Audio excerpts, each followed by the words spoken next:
வணக்கம். தலைப்புச் செய்திகள். தமிழகத்தில் அண்மை காலமாக ரவுடிகளின் அட்டகாசம் தலை தூக்கியுள்ளது. அவர்களில் முக்கியமான நபர்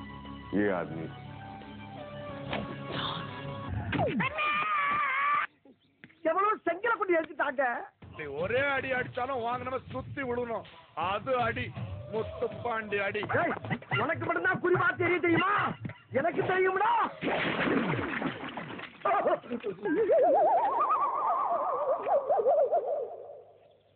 அட பரதேசி, நீ ஏன்டா குறுக்க வந்த? என்ன சார், காட்ஃபாதர் படம் பாத்தீங்களா? சாரி சார், நான் விஜய் ரசிகன். படத்துல தலை பின்னிட்டாருல, என்ன இருந்தாலும் தலை தாம்பல. சரி வாழ, பஞ்சாயத்துக்கு நேரமாச்சு. இந்த 18 பட்டி மக்களும் இங்க எதுக்கு கூடியிருக்கப்படா? நம்ம ஊர்ல உள்ள ரவுடிகளை பிடிக்கிறதுக்கு ஒரு வீரவாட ஆள் தேவை. யாராவது இருக்கீங்களா?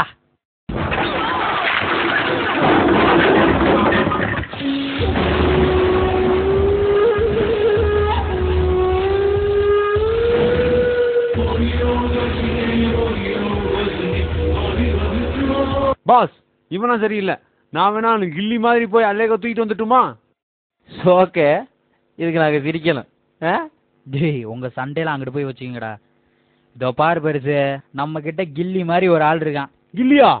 பார்க்கத்தான் கில்லி, இறங்கிட்டான்னு வச்சுக்க சரியான போக்கிரி.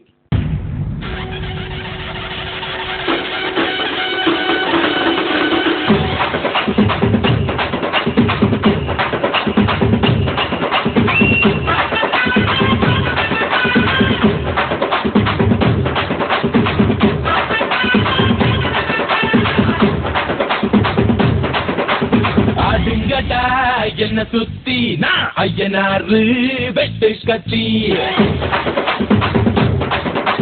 பாட போறேன் என்ன பத்தி கேளுங்கடா வாய பொத்தி.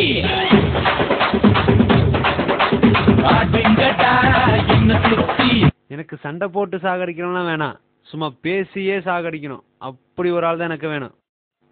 அதுக்கும் கைவசம் ஆள் இருக்கு தலைவா. கருப்பு அடிடா, இத சொல்லிக்கிட்டே புடிடா.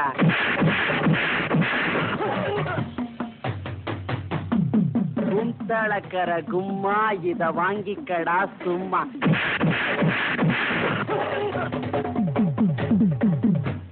ஆட்டங்காளி படுதாக்காளி சீன்காளி வாடா என் தக்காளி. இது சும்மா ட்ரைலர் தாமா, மெயின் பிக்சர் நீ இன்னும் பார்க்கல. பார்த்த ஆடி போயிடுவேன். வாடா எம்மனாரு வாங்கித்தான் நீ பாரு. நின்னாக்கா அடிப்பேன், நிமிந்தாக்கா உதப்பேன்.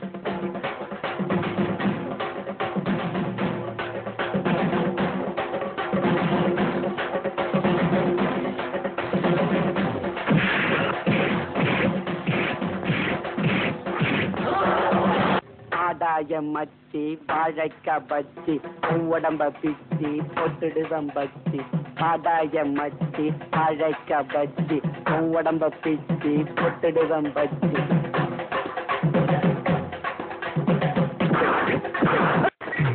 மச்சி ஆளு பார்த்தா எறும்பாட்டம் தான் இருப்பான், அடிச்ச இரும்பாட்டம் இருக்கும். ஒண்ணு விழுந்தவனை கேட்டு பாரு, இல்ல இன்னொருத்தனை அனுப்பிச்சு பாரு. என்ன இவனை மட்டும் கர்நாடகத்துக்கு அனுப்பிச்சோன்னு வச்சுக்கோங்க, காவேரிய கையோட அள்ளிக்கிட்டு தமிழ்நாட்டுக்கு கொண்டாந்துருவா சார். இவன் ஒரு கில்லி சார்.